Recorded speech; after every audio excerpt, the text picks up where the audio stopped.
नेकी का इनाम।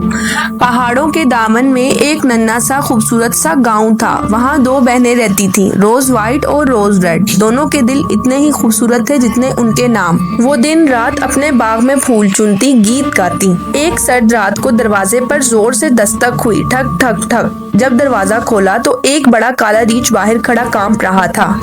रीछ ने नरम आवाज में कहा, मैं बहुत भूखा हूँ, मुझे कुछ खाने को दो और जरा सा गर्म होने दो।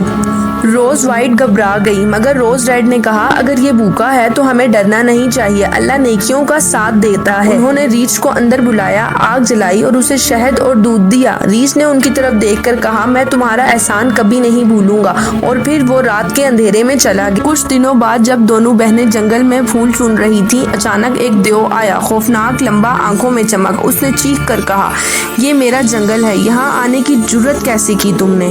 बहनें कांपने लगी। इतने में दरख्तों के पीछे से एक जोरदार धाड़ सुनाई दी। काला रीछ वापस आ चुका था। रीछ देव पर टूट पड़ा। दोनों के दरमियान खौफनाक लड़ाई हुई। आखिरकार देव भाग गया। जब बहनें शुक्रगुजारी से आगे बढ़ी तो रीछ के जिस्म से एक जादुई रोशनी निकली और रीछ की जगह एक खूबसूरत शहजादा खड़ा था। शहजादे ने मुस्कुरा कर कहा, मैं एक बद्दुआ के ज़ेरे असर था। सिर्फ नेक दिल इंसान की मदद ही मुझे आज़ाद करा सकती है। तुम्हारी मेहरबानी ने मेरी जिंदगी बदल दी। रोज वाइट और रोज रेड हैरान हो गई। शहजादे ने वादा किया कि वो हमेशा उनका ख्याल रखेगा।